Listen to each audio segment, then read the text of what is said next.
오늘은 누가복음 세 군데 본문입니다. 제가 봉독하겠습니다.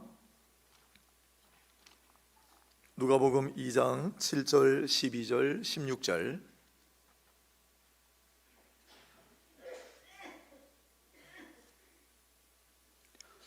첫 아들을 낳아 강보로 싸서 구유에 누였으니 이는 여관에 있을 곳이 없음이라라.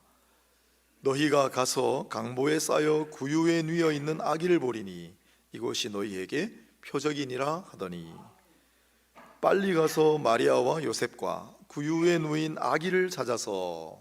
아멘. 네, 오늘 유난히 추운 것 같습니다. 아침에 귀가 조금 시렸어요. 귀가 떨어져 나갈 만큼 아파야 진짜 추운 겁니다. 부산에는 절대 그런 날이 없습니다. 얼마나 감사한지.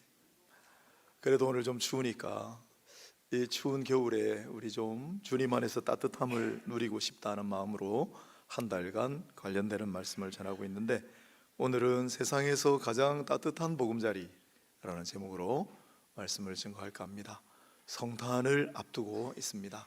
예수님은 아주 시골 마을에, 오늘 본문에 나오는데 강보에 쌓여 구유에서 태어나셨습니다.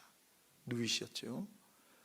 그래서 이 강보와 구유를 오늘 좀 묵상하려고 합니다.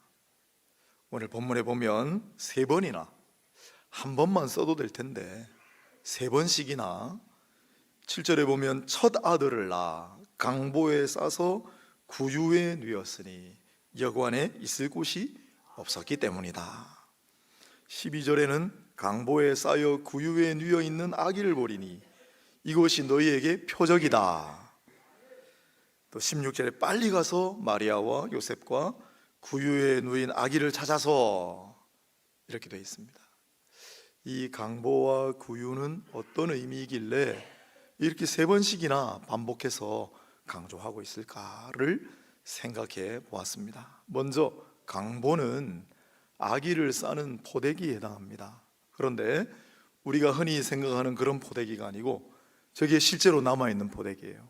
강보 길이가 285cm, 끈이 107cm니까 합쳐서 펼치면 392cm 남아있는 게 현재 4m짜리예요. 4m짜리. 이걸로 아기의 몸을 꽁꽁 감싸는 거예요. 이게 강보예요. 그런데 여기 성경에 나오는 강보는 단순한 포대기가 아니고 글자가 적혀 있어요. 아이의 이름을 적어 놓습니다. 미리 지은 이름을. 그리고 가족 이름, 오늘 본문에도 나오죠. 마리아와 요셉과 가족 이름과 아기 이름을 적고 축복하는 문구를 몇 개 적습니다. 저 가운데 빨간 거 보이시죠? 글자예요. 글자가 적힌 포대기, 길다란 포대기, 이게 강보예요. 예수님은 강보에 쌓여 누이셨다. 강보에 쌓여, 계속 반복하고 있죠. 무슨 의미일까? 강보에 쌓여. 이 강보를 쭉 펼치면 이거하고 모양이 비슷합니다. 뭐냐면 말씀을 적은 두루마리. 말씀을 적은 두루마리하고 비슷해요. 길이도 길고. 그래서 예수님을 감싼 이 강보는 뭘 의미할까? 물론 아기들 태어나면 강보로 쌌지만 예수님의 강보는 더 특별한 의미가 있기 때문에 성경에 세 번씩이나 적어놓지 않았겠나. 그러면 예수님의 강보는 뭘 의미할까? 역시 말씀이죠. 예수님을 감싼 그 강보에는 뭘 적어놨을까요? 예수님의 이름, 그리고 몇 가지 늘 사용하는 문구가 있었겠지만 저는 보이지 않는 말씀이 훨씬 더 많이 적혀 있었다, 그렇게 봅니다. 예수님을 둘러싼 강보에 적혀 있는 보이지 않는 하나님 말씀은 무엇이었을까요? 아까 우리가 교동문 할 때 읽었잖아요. 한 아기가 날 것인데 그는 평강의 왕이라, 베들레헴에서 나시는 구주다. 이는 너희를 구원하시리니 예수라 하라 이름을. 그런 보이지 않는 하나님의 말씀, 그 아기는 베들레헴에서 날 것이다. 여러분, 베들레헴은 지금도 작은 마을이에요. 그런데 이 베들레헴이라고 하는 예수님이 나실 고장을 언제부터 예언하고 있는 줄 아세요? 창세기부터 나와요. 창세기부터. 라헬의 죽음부터 해서 그곳을 베들레헴이라 한다. 다윗 기사에도 베들레헴이 나와요. 시편에도, 또한 예레미야서에도 베들레헴이 나와요. 도대체 베들레헴이 어떠한 곳이길래 이렇게 중간중간에 중요한 고비마다 등장할까? 그래서 미가서에 딱 보면은 최종적으로 이곳에서 메시아가 나실 것이다. 그런데 헤롯 왕을 비롯한 예수님이 실제로 나셨을 때 사람들이 베들레헴에서 메시아가 아기로 나실 거라는 걸 모르고 있잖아요. 그렇게 강조했는데도. 그래서 보아라, 말씀하신 대로, 예언한 대로 너희를 위한 구주 예수가 아기의 모양으로 왔느니라. 보이지 않는 말씀이 강보에 가득했을 것이다. 예수님은 말씀으로 둘러싸여 이 땅에 오셨습니다. 예수님을 감싸고 있는 것은 하나님의 말씀이었습니다. 구유는 뭐냐? 구유는 잘 아시는 대로 동물의 여물통입니다. 그런데 저도 어릴 때, 주일학교 다닐 때 구유는 말구유라고 생각했어요. 여러분도 말구유에서 나신 예수님이라고 하시죠? 왜 말구유라고 하죠? 이 구유라고 하는 말이 신약 성경에 누가복음에 4번밖에 안 나옵니다. 많이 등장하지 않아요. 3번이 오늘 읽은 본문에 나오고, 또 하나가 누가복음 13장 15절에 나오는데 거기 뭐라고 되어 있습니까? 주께서 대답하여 가라사대 이르시되 외식하는 자들아, 너희가 각각 안식일에 자기의 소나 나귀나 마구에서 풀어내어 이끌고 와서 물을 먹이지 아니하느냐. 예전에 이걸 마구에서 풀어내요. 저기 소나 나귀인데 왜 마구간이잖아요. 말 있는 곳. 그래서 마구라고 예전에 했기 때문에 다 말구유에서 나셨다라고 생각하는 거예요. 그러나 실제 구유는 저기도 있지만은 소하고 나귀와 더 관련이 있습니다. 구약 성경에도 구유라는 말이 많이 등장하잖아요. 그런데 구약 성경에 등장하는 구유도 욥기에 하나 나오는데 들소의 구유예요. 예, 또 다른 곳에 잠언서에 소의 구유로 나오고요. 14장 4절. 또 가장 유명한 본문은 이사야서입니다. 이사야서는 무척 중요한 성경인데, 다 중요하지만 예수 그리스도 메시아의 나심을 강력하게 예언했기 때문에 이사야서가 중요하죠. 그런데 그 이사야서의 시작 부분에 보면 이사야 선지자의 활동 연대를 밝히고 소개하고, 2절이 이들이 내 백성 내 자식인데 나를 거역하였도다 하나님 음성이 실려 있어요. 그리고 3절에 비유하기를 소도 그 임자를 알고 나귀도 그 구유의 주인을 알건만은 어찌하여 이 이스라엘 나의 백성들은 나를 거역하는가? 라는 게 이사야서의 출발이에요. 그때도 소와 나귀의 구유잖아요. 그런데 우리가 말구유라고 한단 말이에요. 그래서 무슨 차이가 있느냐 하면, 지금도 절간이나 옛날 집에 남아있는데 말이나 소 구유는 여물통은 굉장히 커요. 사진 봤는데 제가 3m, 4m. 예전에 제 외삼촌이 원래 진주 옆에 문산 분이세요. 우리 어머니가 외삼촌이 고향을 지키고, 외삼촌이 아니고 우리 둘째 이모가, 이모부하고 그 시골 그 집에 옛날입니다. 가보면 딱 문 열고 들어서면 그 소 외양간 같은 게 있어요. 그 여물통이 쭉 있잖아요. 커요. 3, 4m 넘어요.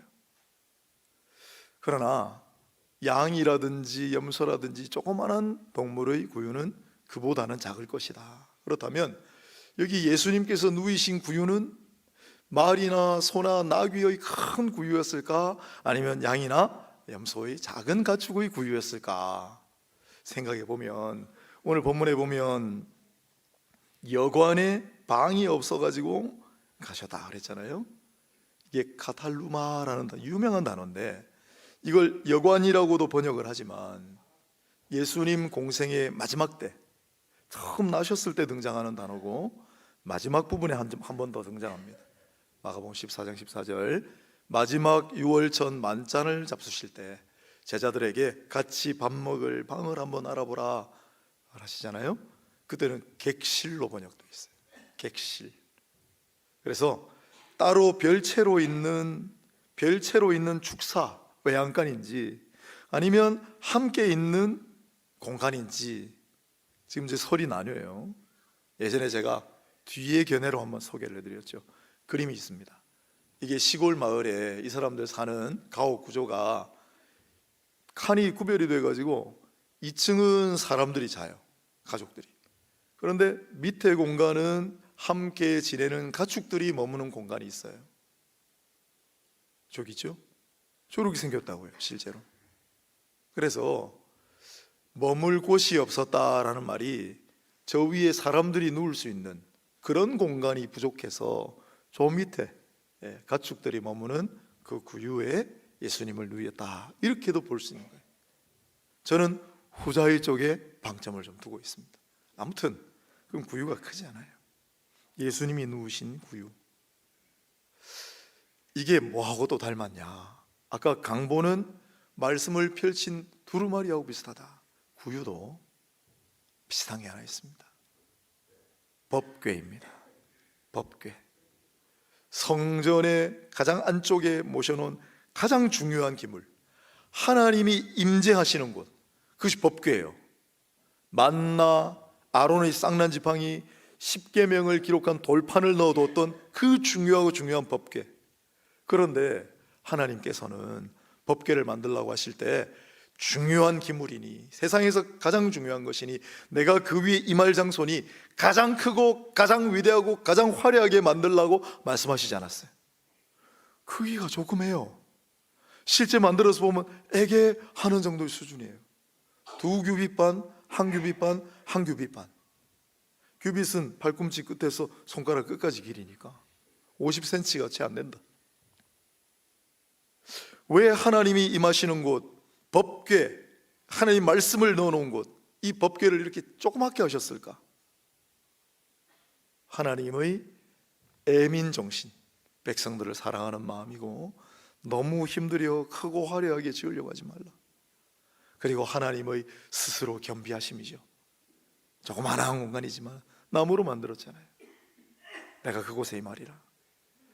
이 법궤의 크기가 제가 볼 땐 예수님이 누이신 구유의 크기와 거의 같을 것이다. 따라서 예수님이 누이신 그 구유는 단순한 동물의 예물통이 아니고 이 땅에 현현한, 왜냐하면 법궤는 성전이 부서지면서 예루살렘 성전의 멸망과 함께 사라졌어요. 지금 어디 있는지 모릅니다.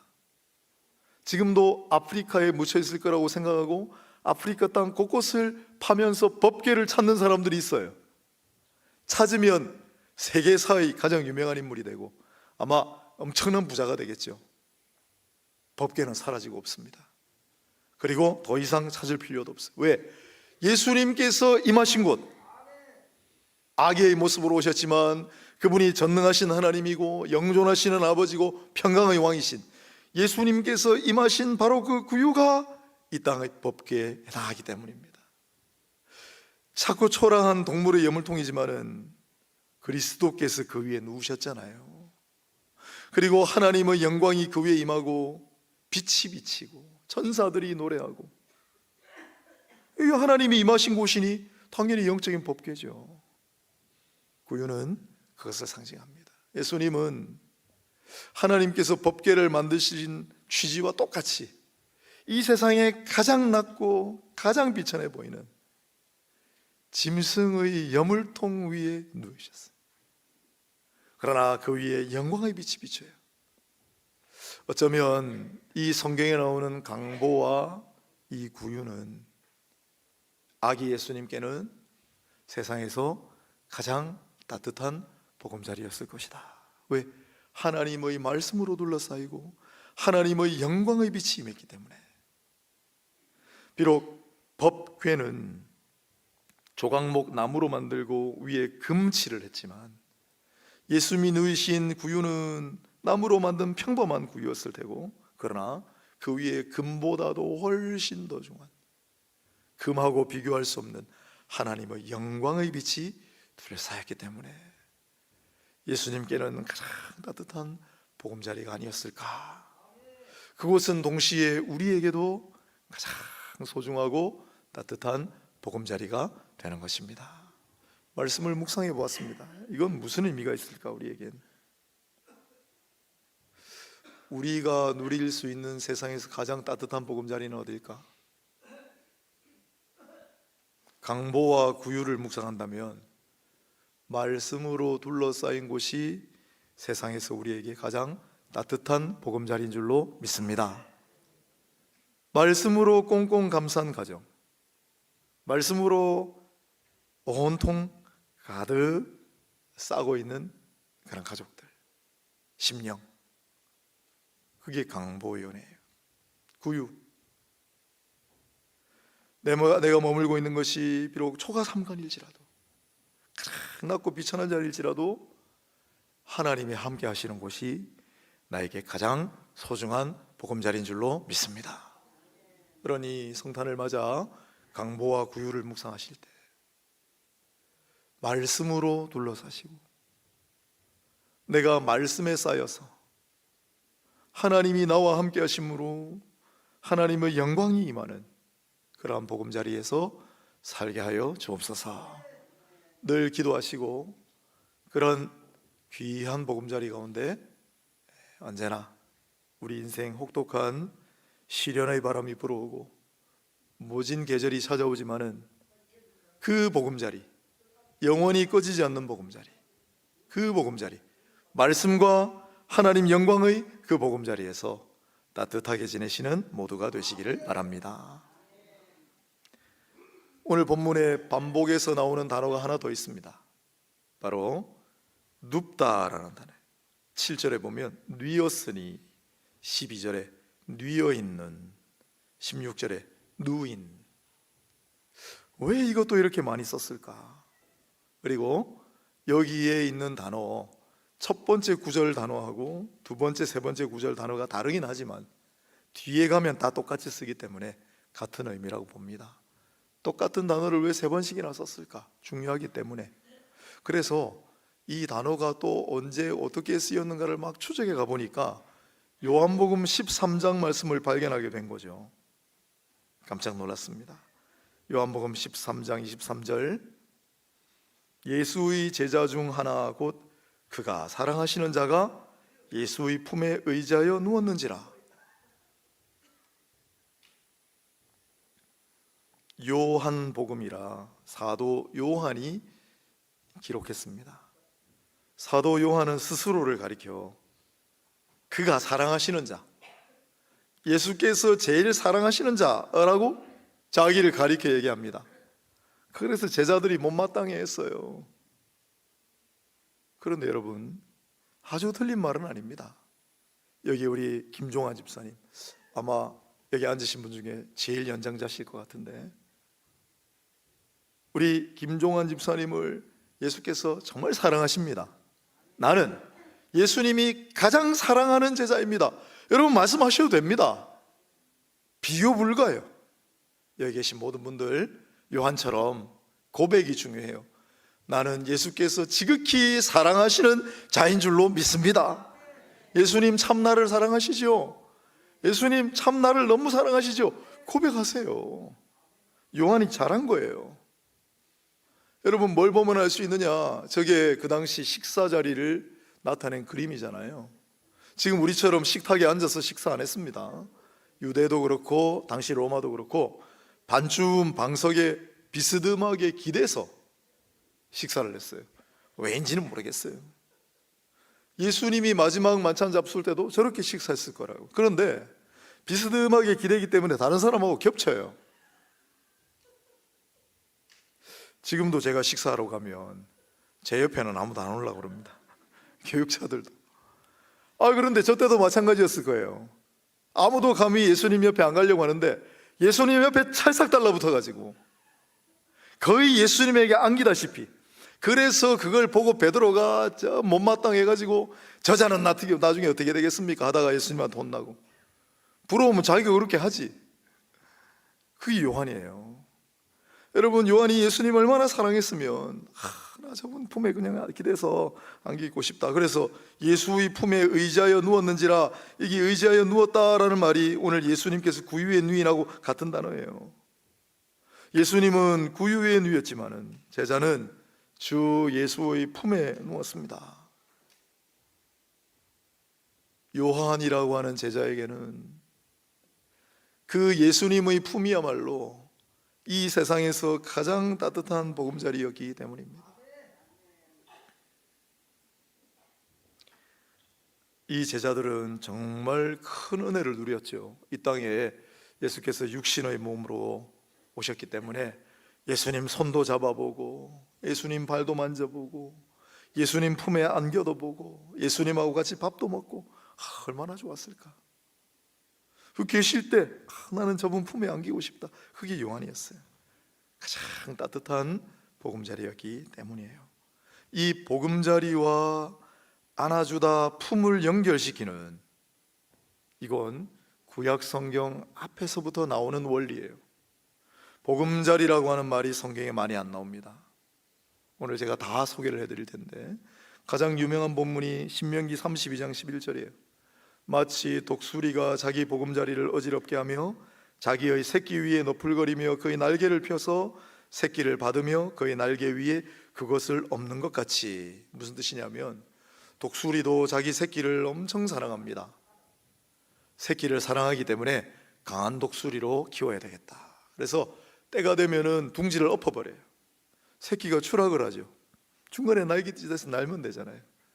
그런 새끼도 있고 안 그런 친구도 있으니까 땅에 떨어질라 치면 독수리가 날개를 쫙 뻗어서 새끼를 다 받쳐주는 거예요. 그리고 엎고서 내가 너희를 그와 같이. 그래서 보금자리와 안아주다, 업어주다를 연결한 본문입니다.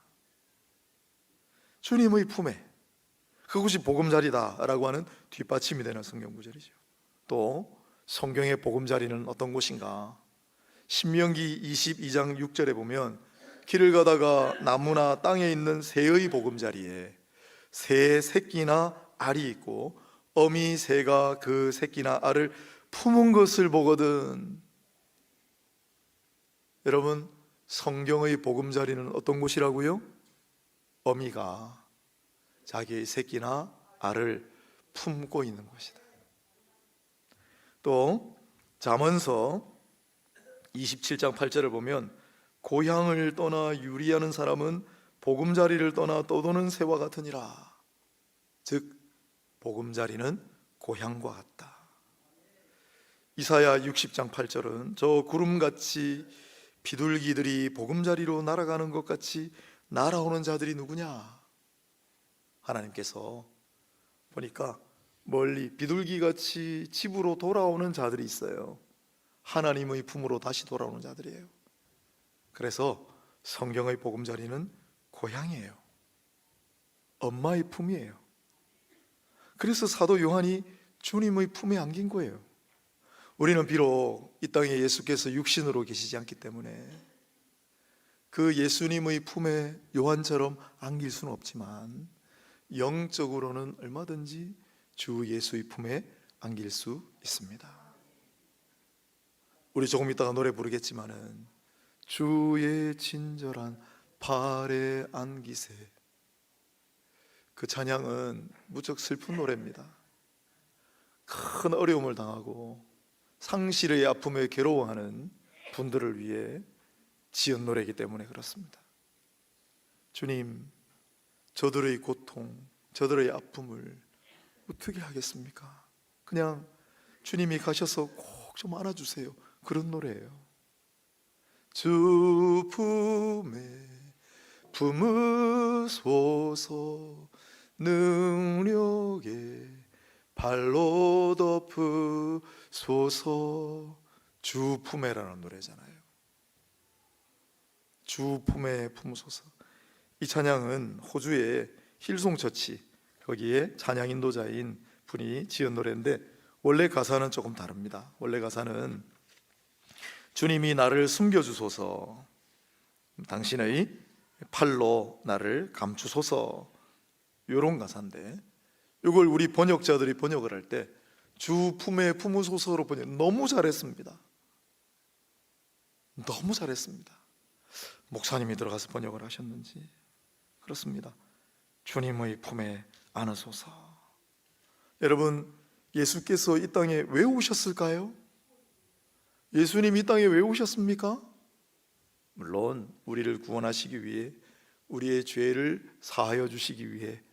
그러나 오늘 적어도 본문을 보면 가운데 구절 뭐라고 했습니까? 이것이 너희에게 표적이니라. 예수님의 강보와 구유는 뭘 가리킵니까? 예수님의 품을 가리킵니다. 더없이 따뜻한 우리에게 있는 보금자리. 예수님은 이 땅에 저와 여러분을 따뜻하게 안아주시고 품어주시기 위해 오셨습니다. 그리고 그 예수님의 따뜻하고 포근한 품을 사모하고 기도하는 분들은 그 품에 안기는, 그 품으로 감싸 주시는 은혜를 허락하여 주실 줄로 믿으시기를 바랍니다. 저는 그런 사례를 너무 많이 들었습니다. 목사님들로부터, 성도님들로부터. 제가 많이 하지 않는 이유는 너무 신비적인 쪽으로 빠질까 봐인데, 어느 날 주께서 새벽에 기도하는 시간에 얼마나 따뜻한 품으로 안아주시는지 정말 감격의 눈물을 펑펑 흘렸습니다. 주로 기도할 때 많이 그런 밤에 기도하고 있는데 누군가 오셔서 처음에는 내 어깨를 도닥도닥 해주시더니 나중에는 내 어깨를 포근하게 감싸주셨습니다. 진짜 많아요. 여러분, 살아가시다가 신앙생활 하시는 동안에 단 한 번도 이런 체험이 없으시다면 사모하고 기도하시기 바랍니다. 그래서 우리 남은 여생 동안엔 한 번만이라도 주님의 그 따뜻한 품, 감싸주시고 안아주시는 그 따뜻한 사랑을 느껴보시고 체험하시기를 주님의 이름으로 축복합니다. 보금자리가 소개되어 있는 성경의 가장 유명한 구절이 하나 있습니다. 시편 84편입니다. 고라 자손의 시, 표제에 그렇게 되어 있고, 또한 나의 왕 나의 하나님 만군의 여호와여, 주의 제단에서 참새도 제집을 얻고 제비도 새끼 둘 보금자리를 얻었나이다. 주의 집에 사는 자들은 복이 있나니 그들이 항상 주를 찬송하리이다 그랬습니다. 고라 자손은 고라의 자손이잖아요. 고라는 가장 유명한 반역자, 민수기 16장의 광야에서 모세에게 대들고 하나님의 뜻을 거역했던 가장 대표적인 반역자, 멸망당한 사람의 이름이에요. 그러니 그 고라의 자손들은 아마 평생 살아가면서 저 고라의 자손들 수치심과 부끄러움과 두려움으로 살았을 거예요. 그리고 본래 레위 자손들이라 함께 성전 섬기는 것도 아마 굉장히 지장을 받았을 거예요. 어딜 감히 여기를 오려고, 고라 자손이. 그래서 이 고라 자손이 남긴 시는 주의 장막, 여호와의 궁정, 주의 집을 얼마나 사모하는 말씀을 남겨놨습니까? 이런 한숨 소리가 들리는 것 같지 않으세요? 참새도 제비도 주의 제단에 보금자리가 있는데 우리는 왜 없습니까? 참새도 제비도 주의 제단에 보금자리를 얻었거늘 주여 우리도 주의 제단에 보금자리를 마련해 주시옵소서. 주의 집, 주의 장막, 여호와의 궁정은 성막이나 성전 전체를 가리킨다고 볼 수 있습니다. 그러면 그 중에 딱 찍어서 주의 제단은 뭘 가리켜요? 주의 제단은 예배를 드리는 곳입니다. 나를 바치는 곳입니다. 출애굽기에 성막에 번제단이라고 있죠. 제물을 태우고 바치는 곳. 거기 27장 1절에 보면 크기가 꽤 커요. 5규빗 반, 3규빗 반, 3규빗. 앞서 법궤보다 훨씬 커요. 왜냐하면 소나 큰 짐승도 제물로 바쳐야 됐기 때문에. 그런데 출애굽기에 하나님께서 만들라고 명하신 제단보다 먼저 등장하는 제단들이 있습니다. 왜? 출애굽기의 성막과 이후의 성전을 짓기 전에도 하나님 앞에 제물을 바쳤기 때문에, 창세기 22장에 보면 아브라함이 아들 이삭을 제물로 바치라고 하는 하나님의 명령을 받들고 갑니다. 3일 길을. 그래서 모리아 산에 올라 아브라함이 직접 제단을 만들잖아요. 크고 화려한 제단을 만들 수 있었겠습니까? 겨우 이삭 하나 누일 작은 제단이에요. 출애굽기 27장에 가야 제단의 설계도가 나오는데, 출애굽기 20장에 또 다른 제단을 하나님 말씀하시는데, 그 제단, 원래 제단은 정식으로 만들기 전에는 그래도 그때도 예배를 드려야 되니까 돌로 다듬어서 정교하게 만들지 말고 투박하지만은 작지만은 하나님 앞에 바치는 정신이 중요하니까 제단이 나와요.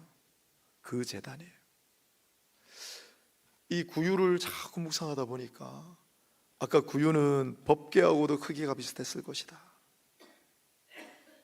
그리고 아브라함이 이삭을 바치려고 했던, 원래 성도들이 하나님 앞에 제물을 드렸던, 자기 자신이 하나님 앞에 나아가 스스로를 하나님 앞에 헌신하였던 그 제단하고 모양하고 크기가 비슷하겠구나 하는 결론에 봉착해요. 따라서 예수님의 구유는 아기 예수로 오셔서 당신을 스스로 희생제물로 바치셨잖아요. 제단을 상징한다. 우리에게 제단은 무엇인가? 예배의 장소입니다. 예배의 장소. 물론 교회에 많은 시설이 있고 여러분 교회 들어올 때 주차장 입구 문턱도 있지만은 교회 안에서 가장 중요한 곳 어디입니까? 이곳입니다. 하나님 앞에 예배드리는 이곳. 이게 바로 고라자손이 이야기한 주의 제단이고 예수께서 누이신 영적 구유예요. 주의 제단에 내 보금자리가 있습니다. 세상에서 가장 따뜻한 보금자리는 어디입니까? 이곳입니다. 주 예수의 품이고 하나님 아버지의 날개가 들여온 곳, 이곳이 바로 주의 제단입니다. 우리 종교개혁의 선배들은 교회를 신자의 어머니라고 불렀습니다. 이 예배의 장소는 엄마의 품입니다. 여러분 살아가는 동안에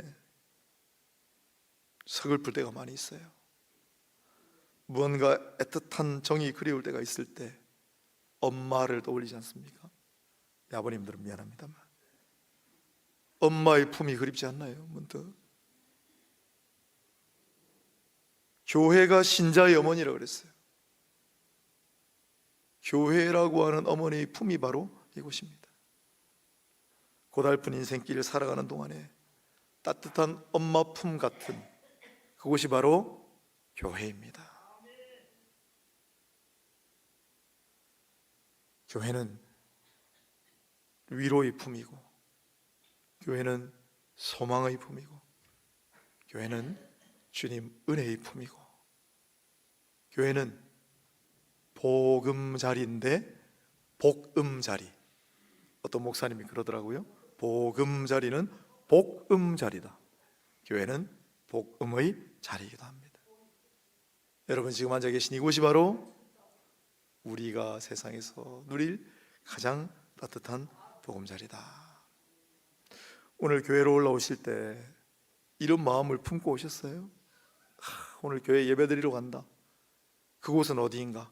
내가 예배드리는 곳, 하나님의 품 안에 들어가는 곳, 주 예수의 품 안에 안기는 곳, 나의 영원한 보금자리, 이 세상에서 나를 감싸주고 나를 안아줄 가장 따뜻한 보금자리로 나는 예배드리러 가네.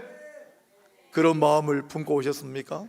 앞으로는 예배드리러 올 때마다, 특히 겨울에 이 세상에서 가장 따뜻한 나를 안아주시고 나를 품어주시는 주 예수의 품 안에, 하나님 아버지의 넓은 그늘 아래, 혹독한 시련의 계절이 찾아오고 매서운 바람이 불어오는 우리 인생 가운데 그 주님의 품 안에서 주님의 재단에서 따뜻함을 누리시고 그 안에서 위로를 받고 그 안에서 소망을 가지고 그 안에서 복음을 받아들고 그 안에서 온기를 채워 나아가는 모두가 되시기를 축복합니다. 하나님 아버지, 오늘 성탄을 앞두고 강보와 구유로 오신 아기 예수님을 묵상하며 세상에서 가장 따뜻한 보금자리가 바로 주님이 누이신 구유요, 주 예수의 품이요, 교회의 예배 처소라는 사실을 우리가 믿음으로 간직하고 나가길 원합니다. 혹독한 세월 가운데 시련의 계절 속에서도 주님 안에서, 주님의 품 안에서 따뜻한 온기로 살아가는 모든 주의 백성들, 주의 자녀들 다 되게 하여 주옵소서. 예수님의 이름으로 기도드립니다. 아멘.